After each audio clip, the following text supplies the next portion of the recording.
My friend Charlene Willie McManus and I met at Quayle Journal's Color of Children's Literature Conference in New York City in 2016. I had just sold We Are Grateful, Ojala and was ecstatic to be at a conference where it was going to be other BIPOC creators.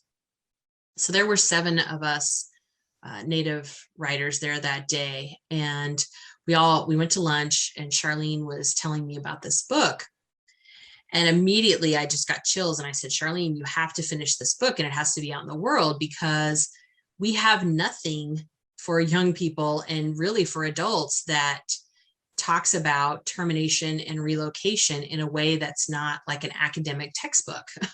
I mean, I had studied that in undergrad and graduate school, and I knew the tremendous impact that it had had on Native nations and their citizens with 109 tribes were terminated in the 1950s, and the displacement of so many people being moved from reservations into urban areas.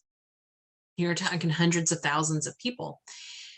I said, this needs to be out there. We don't talk about this at all, and nobody knows this has happened unless it's happened to your family or you happen to attend a tribal school or a publicly chartered Native school that studied this. And so she's like, yeah, no, I'm definitely working on this. And she'd gotten a mentorship from We Need Diverse Books with the acclaimed poet Margarita Engel. And so she was helping her with the book. And then in early 2018, when we were getting ready to go to Quayle again that spring, and I was super excited, it had been announced that Lian Lo was going to be publishing the book.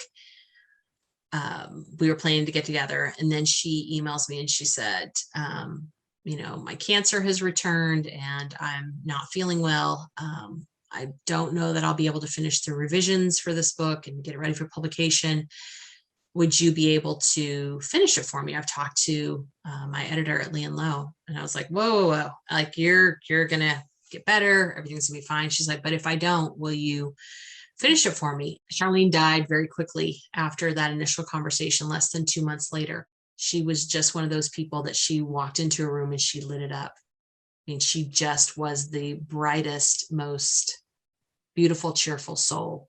I'm so grateful for all the love that this book has received. It won the middle grade category for the American Indian Library Association's awards.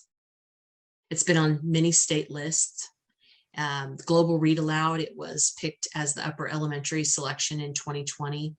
And I look at how many, young people and adults have read this book in the 2 years that it's been out. And I'm just so grateful because, like I say, that's what Charlene wanted. She wanted people to know what had happened to her and so many other Native people as children, and what had happened to their families and their communities and their nations. And many more do now because of this book.